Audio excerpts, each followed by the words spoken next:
Hello everyone, I'm Matthew Allen and welcome back to What a Book. Today we continue on in Twilight, Chapter 6, Scary Stories. As I sat in my room trying to concentrate on the third act of Macbeth, I was really listening for my truck. I would have thought, even over the pounding rain, I could have heard the engines roar, but when I went to peek out the curtain, again, it was suddenly there. I wasn't looking forward to Friday, and it more than lived up to my non-expectations. Of course, there were the fainting comments. Jessica especially seemed to get a kick out of that story. Luckily, Mike had kept his mouth shut, and no one seemed to know about Edward's involvement. She did have a lot of questions about lunch, though. "So what did Edward Cullen want yesterday?" Jessica asked in trig. "I don't know," I answered truthfully. "He never really got to the point." "You looked kind of mad," she fished. "Did I?" I kept my expression blank. "You know, I've never seen him sit with anyone but his family before. That was weird." "Weird," I agreed. She seemed annoyed. She flipped her dark curls impatiently. I guess she'd been hoping to hear something that would make a good story for her to pass on. The worst part about Friday was that, even though I knew he wasn't going to be there, I still hoped. When I walked into the cafeteria with Jessica and Mike, I couldn't keep from looking at his table, where Rosalie, Alice, and Jasper sat talking, heads close together, and I couldn't stop the gloom that engulfed me as I realized I didn't know how long I would have to wait before I saw him again. At my usual table, everyone was full of our plans for the next day. Mike was animated again, putting a great deal of trust in the local weatherman who promised sun tomorrow. I'd have to see that before I believed it. But it was warmer today, almost 60. Maybe the outing wouldn't be completely miserable. I intercepted a few unfriendly glances from Lauren during lunch, which I didn't understand until we were all walking out of the room together. I was right behind her, just a foot from her slick silver blonde hair, and she was evidently unaware of that. "Don't know why Bella," she sneered my name, "doesn't just sit with the Cullens from now on," I heard her muttering to Mike. I'd never noticed what an unpleasant nasal voice she had, and I was surprised by the malice in it. I really didn't know her well at all, certainly not well enough for her to dislike me. Or so I'd thought. "She's my friend. She sits with us," Mike whispered back loyally, but also a bit territorially. I paused to let Jess and Angela pass me. I didn't want to hear any more. That night at dinner, Charlie seemed enthusiastic about my trip to La Push in the morning. I think he felt guilty for leaving me home alone on the weekends, but he'd spent too many years building his habits to break them now. Of course, he knew the names of all the kids going, and their parents, and their great-grandparents too, probably. He seemed to approve. I wondered if he would approve of my plan to ride to Seattle with Edward Cullen. Not that I was going to tell him. "Dad, do you know a place called Goat Rocks, or something like that? I think it's south of Mount Rainier," I asked casually. Yeah. Why?" I shrugged. "Some kids were talking about camping there." "It's not a very good place for camping." He sounded surprised. "Too many bears. Most people go there during the hunting season." "Oh," I murmured. "Maybe I got the name wrong." I meant to sleep in, but an unusual brightness woke me. I opened my eyes to see a clear yellow light streaming through my window. I couldn't believe it. I hurried to the window to check, and sure enough, there was the sun. It was in the wrong place in the sky, too low, and it didn't seem to be as close as it should be, but it was definitely the sun. Clouds ringed the horizon, but a large patch of blue was visible in the middle. I lingered by the window as long as I could, afraid that if I left, the blue would disappear again. The Newton's Olympic Outfitters store was just north of town. I'd seen the store, but I'd never stopped there, not having much need for any supplies required for being outdoors over an extended period of time. In the parking lot, I recognized Mike's Suburban and Tyler's Sentra. As I pulled up next to their vehicles, I could see the group standing around in front of the Suburban. Eric was there, along with two other boys I had class with. I was fairly sure their names were Ben and Connor. Jess was there, flanked by Angela and Lauren. 3 other girls stood with them, including one I remembered falling over in gym on Friday. That one gave me a dirty look as I got out of the truck and whispered something to Lauren. Lauren shook out her corn silk hair and eyed me scornfully. So it was going to be one of those days. At least Mike was happy to see me. "You came," he called, delighted. "And I said it would be sunny today, didn't I?" "I told you I was coming," I reminded him. "We're just waiting for Lee and Samantha, unless you invited someone," Mike added. "Nope," I lied lightly, hoping I wouldn't get caught in the lie, but also wishing that a miracle would occur and Edward would appear. Mike looked satisfied. "Will you ride in my car? It's that or Lee's mom's minivan." "Sure." He smiled blissfully. It was so easy to make Mike happy. "You can have shotgun," he promised. I hid my chagrin. It wasn't as simple to make Mike and Jessica happy at the same time. I could see Jessica glowering at us now. The numbers worked out in my favor, though. Lee brought 2 extra people, and suddenly every seat was necessary. I managed to wedge Jess in between Mike and me in the front seat of the Suburban. Mike could have been more graceful about it, but at least Jess seemed appeased. It was only 15 miles to La Push from Forks, with gorgeous dense green forest edging the road most of the way and the wide Quileute River snaking beneath it twice. I was glad I had the window seat. We'd rolled the windows down. The Suburban was a bit claustrophobic with 9 people in it, and I tried to absorb as much sunlight as possible. I had been to the beaches around La Push many times during my Forks summers with Charlie, so the mile-long crescent of First Beach was familiar to me. It was still breathtaking. The water was dark gray, even in the sunlight, white-capped and heaving to the gray, rocky shore. Islands rose out of the steel harbor waters with shore cliff sides, reaching to uneven summits and crowned with austere, soaring firs. The beach had only a thin border of actual sand at the water's edge, after which it grew into millions of large, smooth stones that looked uniformly gray from a distance, but close up were every shade a stone could be. Terracotta, sea green, lavender, blue-gray, dull gold. The tide line was strewn with huge driftwood trees, bleached bone white in the salt waves, some piled together against the edge of the forest fringe, some lying solitarily, just out of reach of the waves. There was a brisk wind coming off the waves, cool and briny. Pelicans floated on the swells, while seagulls and a lone eagle wheeled above them. The clouds still circled the sky, threatening to invade at any moment, but for now the sun shone bravely in its halo of blue sky. We picked our way down to the beach, Mike leading the way to a ring of driftwood logs that had obviously been used for parties like ours before. There was a fire circle already in place, filled with black ashes. Eric and the boy I thought was named Ben gathered broken branches of driftwood from the dryer piles against the forest edge, and soon had a teepee-shaped construction built atop the old cinders. "Have you ever seen a driftwood fire?" Mike asked me. I was sitting on one of the bone-colored benches. The other girls clustered gossiping excitedly on either side of me. Mike knelt by the fire, lighting one of the smaller sticks with a cigarette lighter. "No," I said as he placed the blazing twig carefully against the teepee. "Oh, you'll like this then. Watch the colors." He lit another small branch and laid it alongside the first. The flame started to lick quickly up the dry wood. "It's blue," I said in surprise. "The salt does it. Pretty, isn't it?" He lit one more piece, placed it where the fire hadn't yet caught, and then came to sit by me. Thankfully, Jess was on his other side. She turned to him and claimed his attention. I watched the strange blue and green flames crackle toward the sky. After a half hour of chatter, some of the boys wanted to hike up the nearby tidal pools. It was a dilemma. On the one hand, I loved the tide pools. They had fascinated me since I was a child. They were one of the only things I ever looked forward to when I had to come to Forks. On the other hand, I'd also fallen into them a lot. Not a big deal when you're 7 and with your dad. It reminded me of Edward's request, that I not fall into the ocean. Lauren was the one who made my decision for me. She didn't want to hike, and she was definitely wearing the wrong shoes for it. Most of the other girls besides Angela and Jessica decided to stay on the beach as well.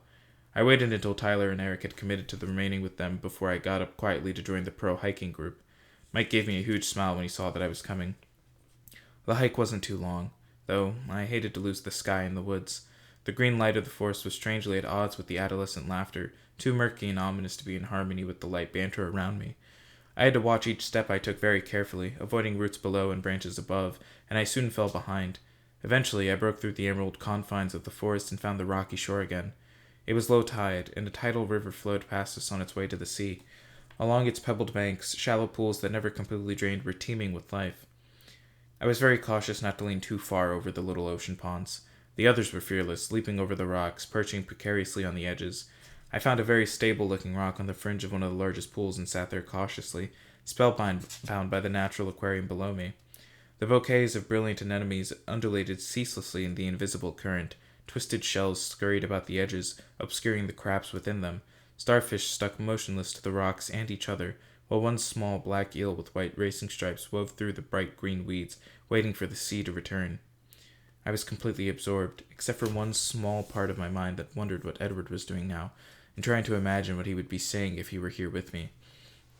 Finally, the boys were hungry, and I got up stiffly to follow them back. I tried to keep up better this time through the woods, so naturally I fell a few times. I got some shallow scrapes on my palms, and the knees of my jeans were stained green, but it could have been worse. When we got back to First Beach, the group we'd left behind had multiplied. As we got closer, we could see the shining, straight black hair and copper skin of the newcomers, teenagers from the reservation come to socialize. The food was already being passed around, and the boys hurried to claim a share while Eric introduced us as we each entered the driftwood circle. Angela and I were the last to arrive, and as Eric said our names, I noticed a younger boy sitting on the stones near the fire glance up at me in interest. I sat down next to Angela, and Mike brought us sandwiches and an array of sodas to choose from, while a boy who looked to be the oldest of the visitors rattled off the names of the 7 others with him. All I caught was that one of the girls was also named Jessica, and the boy who noticed me was named Jacob. It was relaxing to sit with Angela. She was a restful kind of person to be around. She didn't feel the need to fill every silence with chatter. She left me free to think undisturbed while we ate, and I was thinking about how disjointedly time seemed to flow in forks, passing in a blur at times, with single images standing out more clearly than others. And then, at other times, every second was significant, etched in my mind. I knew exactly what caused the difference, and it disturbed me. During lunch, the clouds started to advance, slinking across the blue sky, darting in front of the sun momentarily, casting long shadows across the beach, and blackening the waves. As they finished eating, people started to drift away in 2s and 3s. Some walked down to the edge of the waves, trying to skip rocks across the choppy surface. Others were gathering a second expedition to the tide pools. Mike, with Jessica shadowing him, headed up to the one shop in the village. Some of the local kids went with them. Others went along on the hike. By the time they all had scattered, I was sitting alone on my driftwood log, with Lauren and Tyler occupying themselves by the CD players someone thought to bring, and 3 teenagers from the reservation perched around the circle, including the boy named Jacob and the oldest boy who had acted as spokesperson. A few minutes after Angela left with the hikers, Jacob sauntered over to take her place by my side. He looked 14, maybe 15, and had long, glossy black hair pulled back with a rubber band at the nape of his neck. His skin was beautiful, silky, and russet-colored.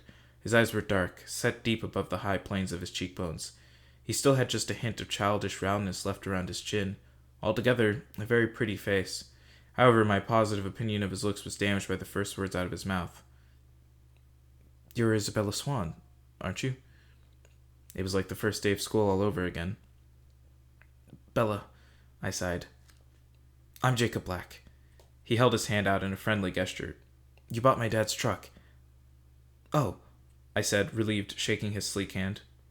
"You're Billy's son. I probably should remember you." "No, I'm the youngest of the family. You would remember my older sisters." "Rachel and Rebecca," I suddenly recalled. Charlie and Billy had thrown us together a lot during my visits to keep us busy while they fished. We were all too shy to make much progress as friends. Of course, I'd kicked up enough tantrums to end the fishing trips by the time I was 11. "Are they here?" I examined the girls at the ocean's edge, wondering if I would recognize them now. "No," Jacob shook his head. "Rachel got a scholarship to Washington State, and Rebecca married a Samoan surfer. She lives in Hawaii now." "Married? Wow." I was stunned. The twins were only a little over a year older than I was. "So how do you like the truck?" he asked. "I love it. It runs great." "Yeah, but it's really slow," he laughed. I was so relieved when Charlie bought it. My dad wouldn't let me work on building another car when we had a perfectly good vehicle right there. "It's not that slow," I objected. "Have you tried to go over 60? "No," I admitted. "Good. Don't," he grinned. I couldn't help grinning back. "It does great in collision," I offered in my truck's defense. "I don't think a tank could take out that old monster," he agreed with another laugh. "So you build cars?" I asked, impressed. "When I have free time, and parts. You wouldn't happen to know where I could get my hands on a master cylinder for a 1986 Volkswagen Rabbit," he added jokingly. He had a pleasant, husky voice. "Sorry," I laughed. "I haven't seen any lately, but I'll keep my eyes open for you." As if I knew what that was. He was very easy to talk with. He flashed a brilliant smile, looking at me appreciatively in a way I was learning to recognize. I wasn't the only one who noticed. "You know Bella, Jacob?" Lauren asked, in what I imagined was an insolent tone, from across the fire. "We've sort of known each other since I was born," he laughed, smiling at me again. "How nice." She didn't sound like she thought it was nice at all, and her pale, fishy eyes narrowed. "Bella," she called again, watching my face carefully. "I was just saying to Tyler that it was too bad none of the Cullens could come out today. Didn't anyone think to invite them?" Her expression of concern was unconvincing. "You mean Dr. Carlisle Cullen's family?" the tall, older boy asked before I could respond, much to Lauren's irritation. He was really closer to a man than a boy, and his voice was very deep. Yes. Do you know them? She asked condescendingly, turning halfway toward him. The Cullens don't come here, he said in a tone that closed the subject, ignoring her question.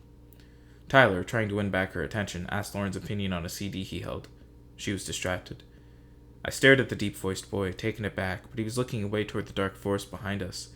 He'd said that the Cullens didn't come here, but his tone had implied something more, that they weren't allowed. They were prohibited. His manner left a strange impression on me, and I tried to ignore it without success. Jacob interrupted my meditation. So, is Forks driving you insane yet? Oh, I'd say that's an understatement, I grimaced. He grinned understandingly. I was still turning over the brief comment on the Cullens, and I had a sudden inspiration. It was a stupid plan, but I didn't have any better ideas. I hoped that young Jacob was as yet inexperienced around girls so that he wouldn't see through my sure-to-be pitiful attempts at flirting. Do you want to walk down the beach with me? I asked, trying to imitate the way Edward had of looking up from underneath his eyelashes. It couldn't have nearly the same effect, I was sure, but Jacob jumped up willingly enough. As we walked north across the multi-hued stones toward the driftwood seawall, the clouds finally closed ranks across the sky, causing the sea to darken and the temperature to drop. I shoved my hands deep into the pockets of my jacket. So you're, 16? I asked, trying not to look like an idiot as I fluttered my eyelids the way I'd seen girls do on TV. I just turned 15, he confessed, flattered. Really? My face was full of false surprise. I would have thought you were older. I'm tall for my age, he explained. Do you come up to Forks much? I asked archly, as if I was hoping for a yes. I sounded idiotic to myself. I was afraid he would turn on me with disgust and accuse me of my fraud, but he still seemed flattered. Not too much, he admitted with a frown. But when I get my car finished, I can go up as much as I want. After I get my license, he amended. Who was that other boy Lauren was talking to? He seemed a little old to be hanging out with us. I purposely lumped myself in with the youngsters, trying to make it clear that I preferred Jacob. That's Sam. He's 19, he informed me. What was that he was saying about the doctor's family? I asked innocently. The Cullens? Oh, they're not supposed to come into the reservation. He looked away, out towards James Island, as he confirmed what I thought I'd heard in Sam's voice. Why not? He glanced back at me, biting his lip. Oops. I'm not supposed to say anything about that. Oh, I won't tell anyone. I'm just curious. I tried to make my smile alluring, wondering if I was laying it on too thick. He smiled back, though, looking alert.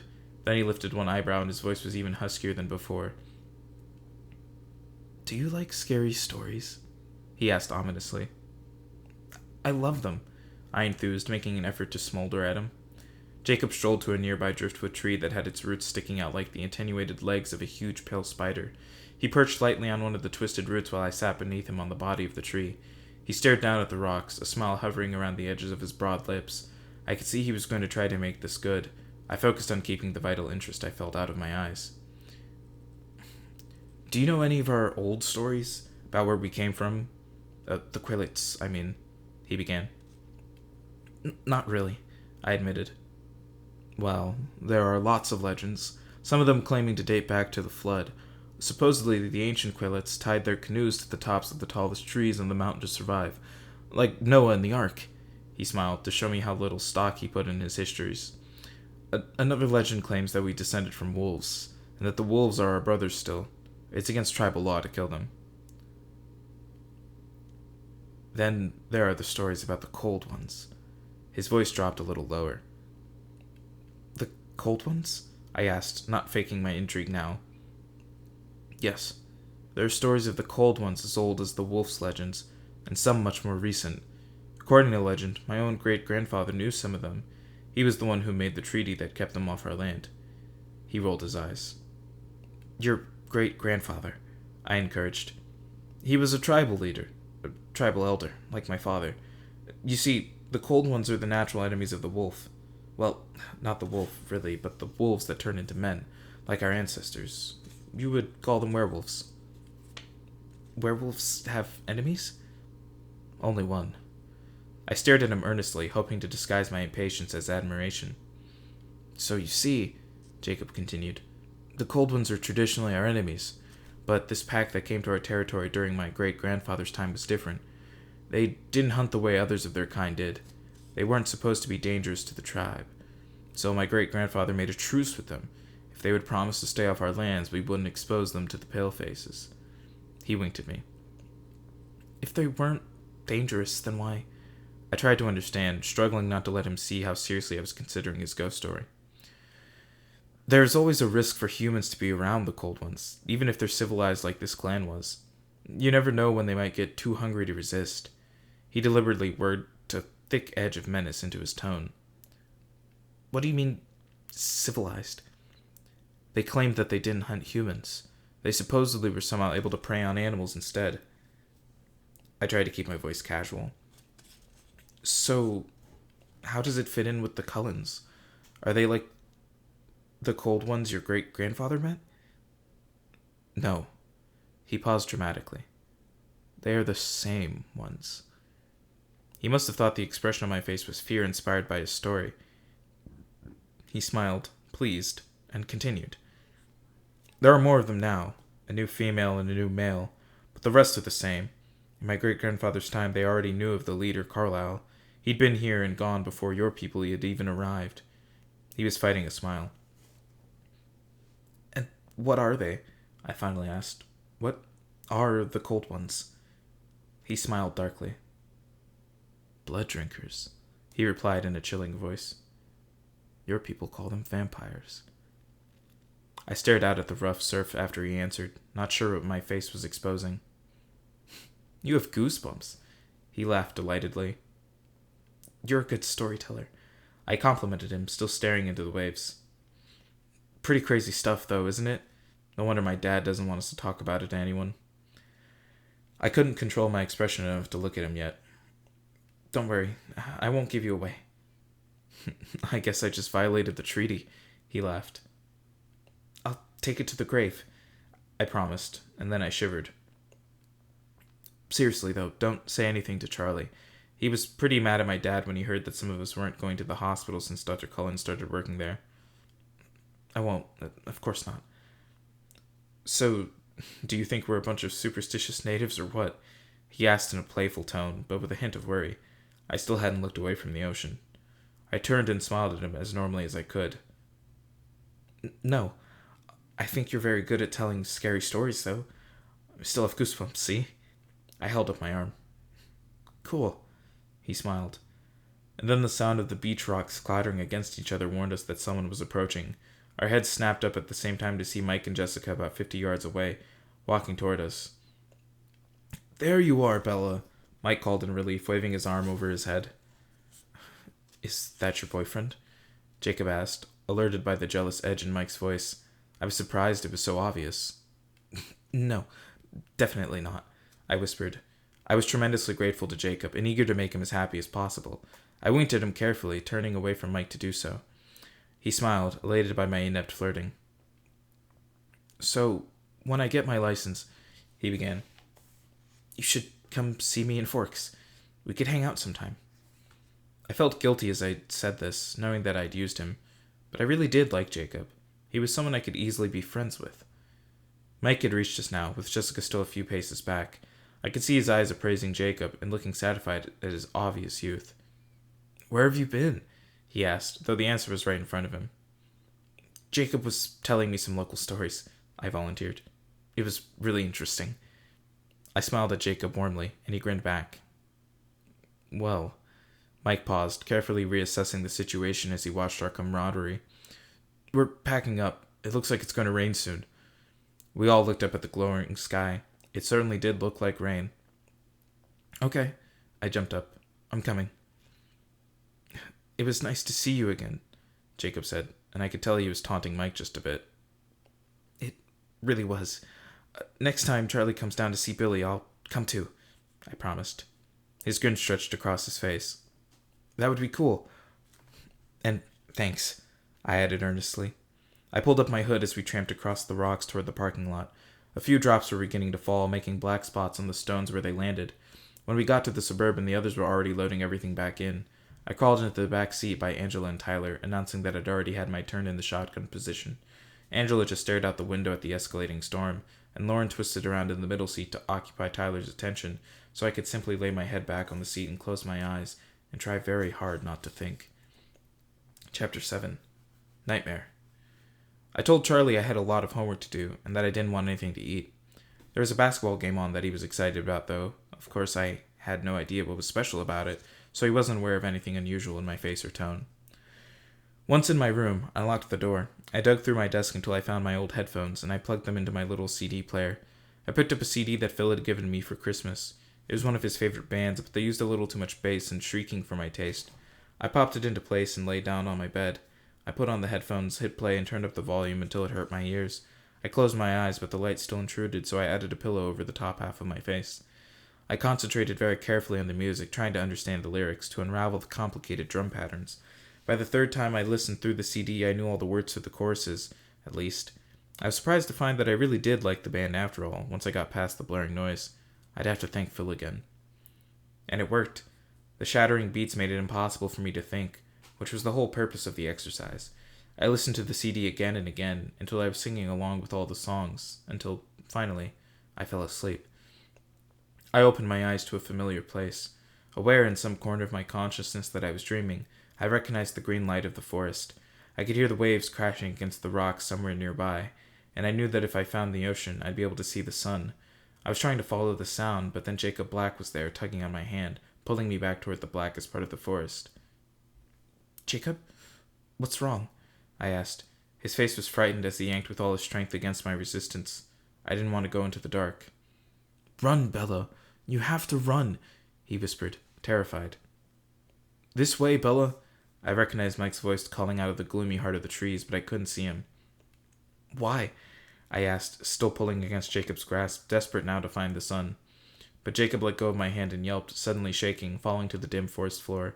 He twitched on the ground as I watched in horror. "Jacob!" I screamed, but he was gone. In his place was a large, red-brown wolf with black eyes. The wolf faced away from me, pointing toward the shore, the hair on the back of his shoulders bristling, low growls issuing from between his exposed fangs. "Bella, run!" Mike cried out again from behind me, but I didn't turn. I was watching a light coming toward me from the beach. And then Edward stepped out from the trees, his skin faintly glowing, his eyes black and dangerous. He held up one hand and beckoned me to come to him. The wolf growled at my feet. I took a step forward, toward Edward. He smiled then, and his teeth were sharp, pointed. "Trust me," he purred. I took another step. The wolf launched himself across the space between me and the vampire, fangs aiming for the jugular. "No!" I screamed, wrenching upright out of my bed. My sudden movement caused the headphones to pull the CD player off the bedside table, and it clattered to the wooden floor. My light was still on, and I was sitting fully dressed on the bed with my shoes on. I glanced, disoriented, at the clock on my dresser. It was 5:30 in the morning. I groaned, fell back, and rolled over onto my face, kicking off my boots. I was too uncomfortable to get anywhere near sleep, though. I rolled back over and unbuttoned my jeans, yanking them off awkwardly as I tried to stay horizontal. I could feel the braid in my hair, an uncomfortable ridge along the back of my skull. I turned onto my side and ripped the rubber band out, quickly combing through the plaits with my fingers. I pulled the pillow back over my eyes. It was all no use, of course. My subconscious had dredged up exactly the images I'd been trying so desperately to avoid. I was going to have to face them now. I sat up, and my head spun for a minute as the blood flowed downward. First things first, I thought to myself, happy to put it off as long as possible. I grabbed my bathroom bag. The shower didn't last nearly as long as I hoped it would, though. Even taking the time to blow dry my hair, I was soon out of things to do in the bathroom. Wrapped in a towel, I crossed back to my room. I couldn't tell if Charlie was still asleep or if he had left already. I went to look out my window and the cruiser was gone. Fishing again. I dressed slowly in my most comfy sweats and then made my bed, something I never did. I couldn't put it off any longer. I went to my desk and switched on my old computer. I hated using the internet here. My modem was sadly outdated, my free service substandard. Just dialing up took so long that I decided to go get myself a bowl of cereal while I waited. I ate slowly, chewing each bite with care. When I was done, I washed the bowl and spoon, dried them, and put them away. My feet dragged as I climbed the stairs. I went to my CD player first, picking it up off the floor and placing it precisely in the center of the table. I pulled out the headphones and put them away in the desk drawer. Then I turned the same CD on, turning it down to the point where it was background noise.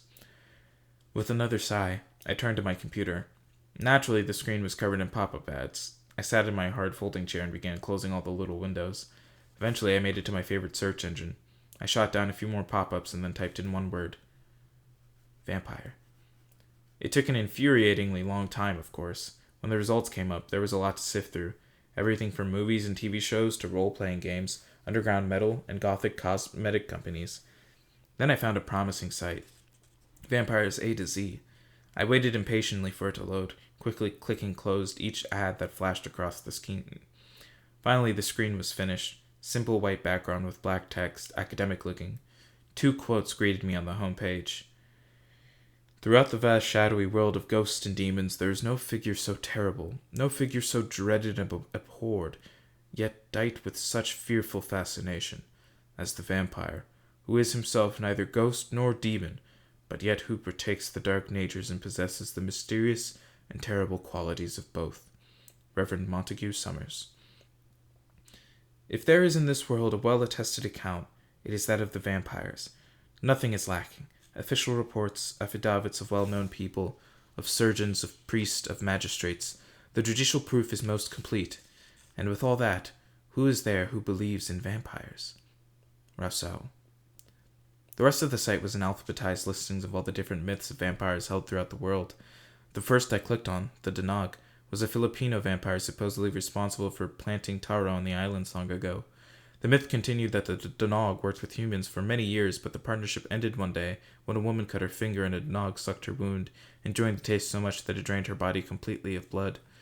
I read carefully through the description, looking for anything that sounded familiar, let alone plausible. It seemed that most vampire myths centered around beautiful women as demons and children as victims. They also seemed like constructs created to explain away the high mortality rates for young children and to give men an excuse for infidelity. Many of the stories involved bodiless spirits and warnings against improper burials. There wasn't much that sounded like the movies I'd seen, and only a very few, like the Hebrew Estri and the Polish Upier, who were even preoccupied with drinking blood. Only 3 entries really caught my attention. The Romanian Veracolashi, a powerful undead being who could appear as a beautiful, pale-skilled human.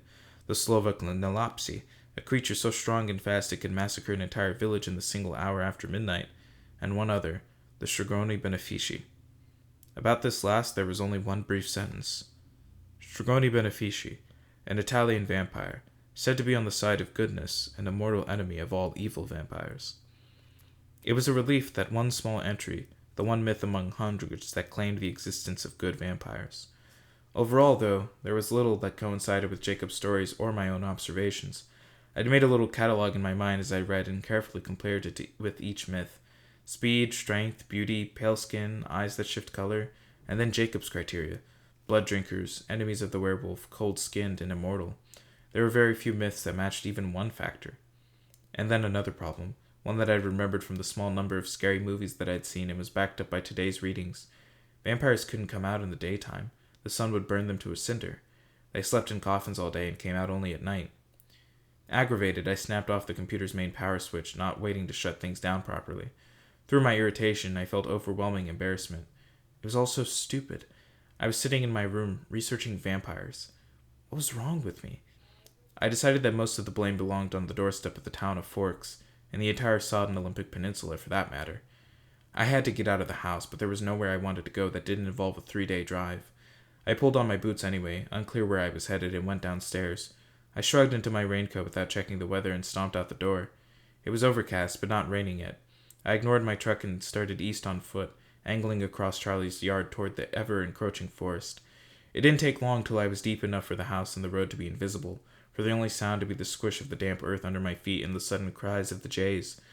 There was a thin ribbon of a trail that led through the forest here, or I wouldn't risk wandering on my own like this. My sense of direction was hopeless. I could get lost in much less helpful surroundings. The trail wound deeper and deeper into the forest, mostly east as far as I could tell. It snaked around the Sitka spruces and the hemlocks, the yews and the maples. I only vaguely knew the names of the trees around me, and all I knew was due to Charlie pointing them out to me from the cruiser window in earlier days. There were many I didn't know, and others I couldn't be sure about because they were so covered in green parasites. I followed the trail as long as my anger at myself pushed me forward. As that started to ebb, I slowed. A few drops of moisture trickled down from the canopy above me, but I couldn't be certain if it was beginning to rain or if it was simply pools left over from yesterday, held high in the leaves above me, slowly dripping their way back to the earth. A recently fallen tree. I knew it was recent because it wasn't entirely carpeted in moss, rested against the trunk of one of her sisters, creating a sheltered little bench just a few safe feet off the trail. I stepped over the ferns and sat carefully, making sure my jacket was between my damp seat and my clothes wherever they touched, and leaned my hoodied head against the back of the living tree.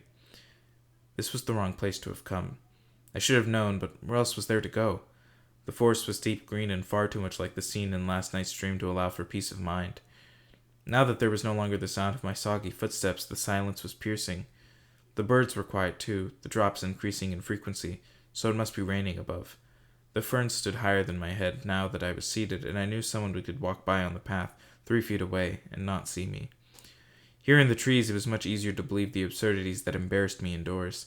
Nothing had changed in the forest for thousands of years, and all the myths and legends of 100 different lands seemed much more likely in this green haze than they had in my clear-cut bedroom. I forced myself to focus on the 2 most vital questions I had to answer, but I did so unwillingly. First, I had to decide if it was possible that what Jacob had said about the Cullens could be true. Immediately, my mind responded with a resounding negative. It was silly and morbid to entertain such a ridiculous notion. But what then?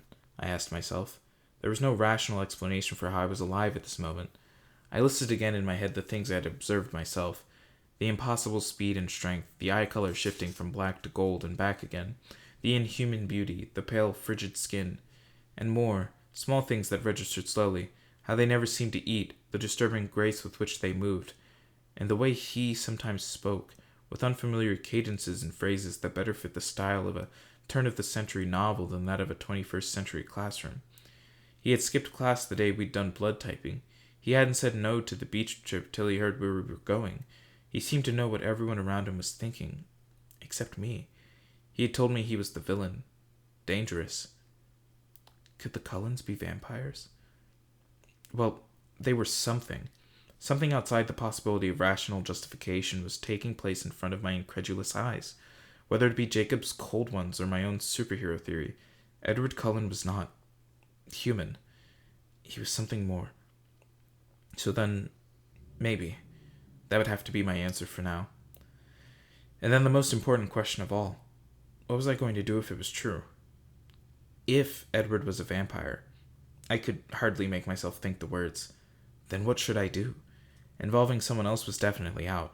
I couldn't even believe myself. Anyone I told would have me committed. Only 2 options seemed practical. The first was to take his advice. To be smart, to avoid him as much as possible.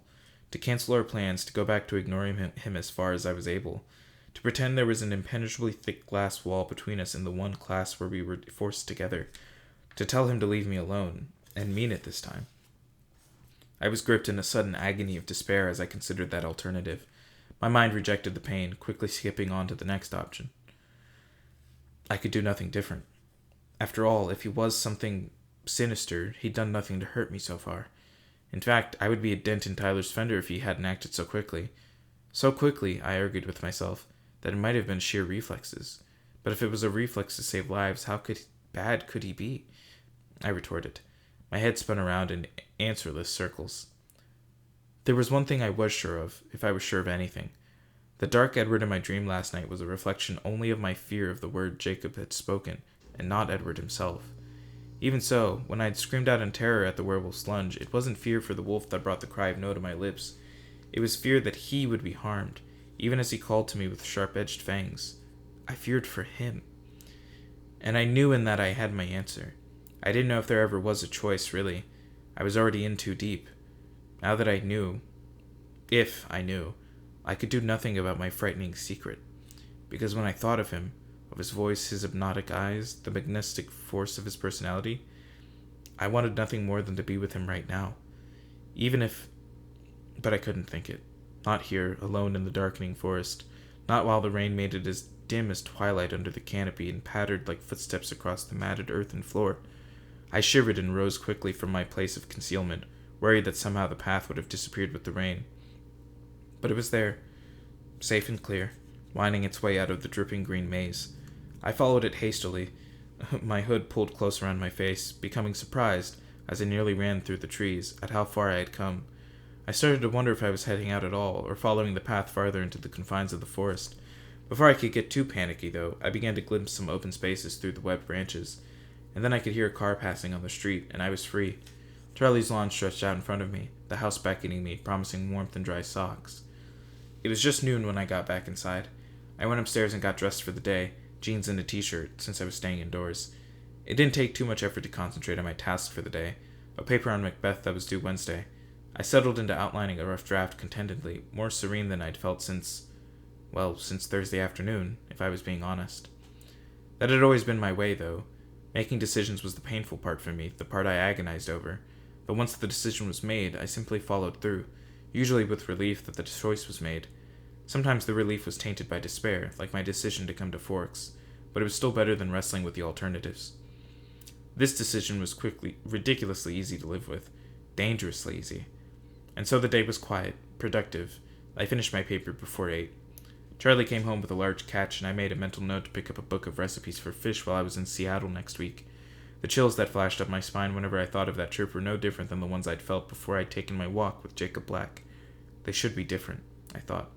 I should be afraid. I knew I should be, but I couldn't feel the right kind of fear. I slept dreamlessly that night, exhausted from beginning my day so early and sleeping so poorly the night before. I woke, for the second time since arriving in Forks, to the bright yellow light of a sunny day.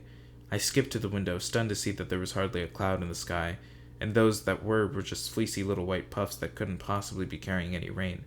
I opened the window, surprised when it opened silently, without sticking, not having opened it in who knows how many years, and sucked in the relatively dry air.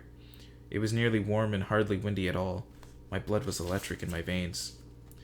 Charlie was finishing breakfast when I came downstairs, and he picked up on my mood immediately. Nice day out, he commented. Yes, I agreed with a grin. He smiled back, his brown eyes crinkling around the edges. When Charlie smiled, it was easier to see why he and my mother had jumped too quickly into an early marriage. Most of the young romantic he'd been in those days had faded before I'd known him, as the curly brown hair, the same color, if not the same texture as mine, had dwindled, slowly revealing more and more of the shiny skin of his forehead. But when he smiled, I could see a little of the man who had run away with Renee when she was just 2 years older than I was now. I ate breakfast cheerily, watching the dust motes stirring in the sunlight that streamed in the back window. Charlie called out a goodbye, and I heard the cruiser pull away from the house. I hesitated on my way out the door, hand on my rain jacket. It'd be tempting fate to leave it home. With a sigh, I folded it over my arm and stepped out into the brightest light I'd seen in months. By dint of much elbow grease, I was able to get both windows in the truck almost completely rolled down. I was one of the first ones to school. I hadn't even checked the clock in my hurry to get outside. I parked and headed toward the seldom-used picnic benches on the south side of the cafeteria. The benches were still a little damp, so I sat on my jacket, glad to have a use for it. My homework was done, the product of a slow social life, but there were a few trig problems I wasn't sure I had right. I took out my book industriously, but halfway through rechecking the first problem I was daydreaming, watching the sunlight play on the red-barked trees.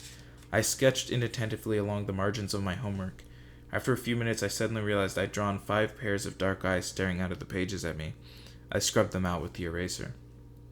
"Bella!" I heard someone call, and it sounded like Mike. I looked around to realize that the school had become populated while I'd been sitting there, absent-minded. Everyone was in t-shirts, some even in shorts, though the temperature couldn't be over 60. Mike was coming toward me in khaki shorts and a striped rugby shirt, waving. "Hey, Mike," I called, waving back, unable to be half-hearted on a morning like this. He came to sit by me, the tidy spikes of his hair shining golden in the light, his grin stretching across his face. He was so delighted to see me, I couldn't help but feel gratified. "I never noticed before. Your hair is red in it," he commented, catching between his fingers a strand that was fluttering in the light breeze. "Only in the sun." I became just a little uncomfortable as he tucked the lock behind my ear. "Great day, isn't it?" "My kind of day," I agreed. "What did you do yesterday?" His tone was just a bit too proprietary. "I mostly worked on my essay." I didn't add that I was finished with it. No need to sound smug. He hit his forehead with the heel of his hand. "Oh, yeah. That's due Thursday, right?" Wednesday, I think." "Wednesday?" He frowned. "That's not good. What are you writing yours on?" Whether Shakespeare's treatment of the female characters is misogynistic." He stared at me like I'd just spoken in pig Latin. I guess I'll have to get to work on that tonight, he said, deflated. I was gonna ask if you wanted to go out. Oh. I was taken off guard. Why couldn't I ever have a pleasant conversation with Mike anymore without it getting awkward? Well, we could go to dinner or something, and I could work on it later. He smiled at me, hopefully. Mike, I hated being put on the spot.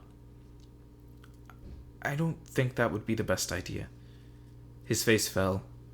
Why? He asked, his eyes guarded. My thoughts flickered to Edward, wondering if that's where his thoughts were as well. I think, and if you ever repeat what I'm saying right now, I will cheerfully beat you to death, I threatened. But I think that would hurt Jessica's feelings. He was bewildered, obviously not thinking in that direction at all. Jessica? Really, Mike, are you blind? Oh, he exhaled, clearly dazed. I took advantage of that to make my escape. It's time for class, and I can't be late again. I gathered my books up and stuffed them in my bag. We walked in silence to Building 3, and his expression was distracted. I hoped whatever thoughts he was immersed in were leading him in the right direction. When I saw Jessica and Trigg, she was bubbling with enthusiasm. She, Angela, and Lauren were going to Port Angeles tonight to go dress shopping for the dance, and she wanted me to come too, even though I didn't need one. I was indecisive. It would be nice to get out of town with some girlfriends, but Lauren would be there, and who knew what I could be doing tonight. But that was definitely the wrong path to let my mind wander down. Of course I was happy about the sunlight, but that wasn't completely responsible for the euphoric mood I was in, not even close. So I gave her a maybe, telling her I'd have to talk with Charlie first. She talked of nothing but the dance on the way to Spanish, continuing as if without an interruption when class finally ended 5 minutes late, and we were on our way to lunch. I was far too lost in my own frenzy of anticipation to notice much of what she said. I was painfully eager to see not just him but all the Cullens, to compare them with the new suspicions that plagued my mind. As I crossed the threshold of the cafeteria, I felt the first true tingle of fear slither down my spine and settle in my stomach. Would they be able to know what I was thinking? And then a different feeling jolted through me. Would Edward be waiting to sit with me again? As was my routine, I glanced first towards the Cullens' table. A shiver of panic trembled in my stomach as I realized it was empty. With dwindling hope, my eyes scoured the rest of the cafeteria, hoping to find him alone waiting for me. The place was nearly filled. Spanish had made us late, but there were no signs of Edward or any of his family. Desolation hit me with crippling strength. I shambled along behind Jessica, not bothering to pretend to listen anymore. We were late enough that everyone was already at our table. I avoided the empty chair next to Mike in favor of one by Angela.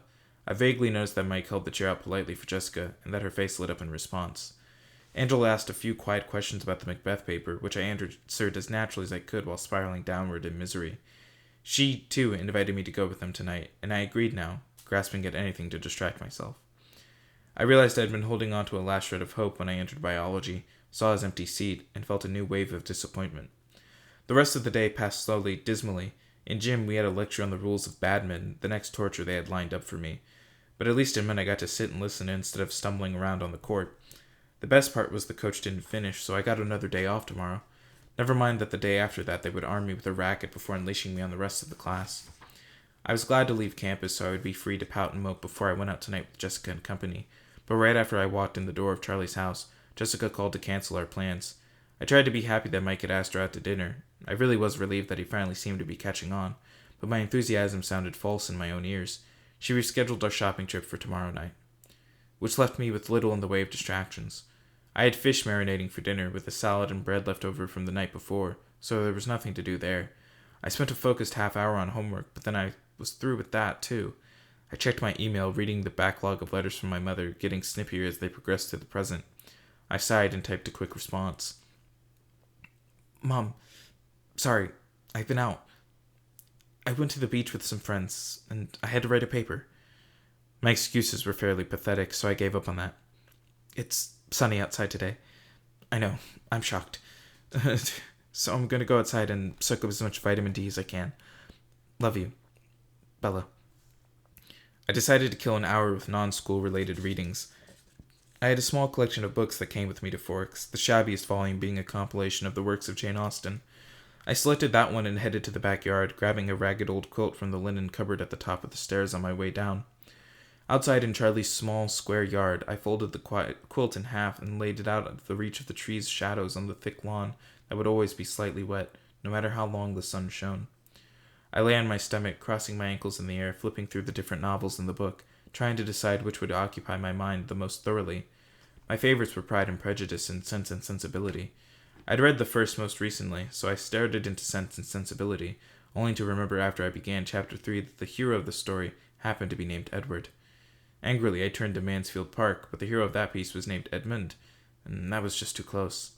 Weren't there any other names available in the late 18th century? I snapped the book shut, annoyed, and rolled over onto my back. I pushed my sleeves up as high as they would go and closed my eyes. I would think of nothing but the warmth on my skin, I told myself severely. The breeze was still light, but it blew tendrils of my hair around my face, and that tickled a bit. I pulled all my hair over my head, letting it fan out on the quilt above me. I focused again on the heat that touched my eyelids, my cheekbones, my nose, my lips, my forearms, my neck, soaked through my light shirt. The next thing I was conscious of was the sound of Charlie's cruiser turning onto the bricks of the driveway. I sat up in surprise, realizing the light was gone behind the trees, and I had fallen asleep. I looked around, muddled with the sudden feeling that I wasn't alone. "Charlie?" I asked, but I could hear his door slamming in front of the house. I jumped up, foolishly edgy, gathering the now damp quilt and my book. I ran inside to get some oil heating on the stove, realizing that dinner would be late. Charlie was hanging up his gun belt and stepping out of his boots when I came in. "Sorry, Dad. Dinner's not ready yet. I fell asleep outside." I stifled a yawn. "Don't worry about it," he said. "I wanted to catch the score on the game anyway." I watched TV with Charlie after dinner for something to do. There wasn't anything on that I wanted to watch, but he knew I didn't like baseball, so we turned it to some mindless sitcom that neither of us enjoyed. He seemed happy, though, to be doing something together, and it felt good, despite my depression, to make him happy. "Dad," I said during a commercial, "Jessica and Angela are going to look at dresses for the dance tomorrow night in Port Angeles, and they wanted me to help them choose. Do you mind if I go with them?" "Jessica Stanley?" he asked. "And Angela Weber." I sighed as I gave him the details. He was confused. "But you're not going to the dance, right?" "No, Dad, but I'm helping them find dresses. Giving them constructive criticism." I wouldn't have to explain this to a woman. "Well, okay." He seemed to realize that he was out of his depth with the girly stuff. "It's a school night, though." "We'll leave after school so we can get back early. You'll be okay for dinner, right?" "Bells. I failed myself for 17 years before you got here," he reminded me. "I don't know how you survived," I muttered, then added more clearly, "I'll leave some things for cold-cut sandwiches in the fridge, okay? Right on top." It was sunny again in the morning. I awakened with renewed hope that I grimly tried to suppress.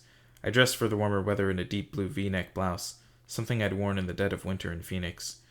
I had planned my arrival at school so that I barely had time to make it to class. With a sinking heart, I circled the full lot looking for a space while also searching for the silver Volvo that was clearly not there. I parked in the last row and hurried to English, arriving breathless but subdued before the final bell. It was the same as yesterday. I just couldn't keep little sprouts of hope from budding in my mind, only to have them squashed painfully as I searched the lunchroom in vain and sat at my empty biology table. The Port Angeles scheme was back on again for tonight and made all the more attractive by the fact that Lauren had other obligations. I was anxious to get out of town so I could stop glancing over my shoulder, hoping to see him appearing out of the blue the way he always did.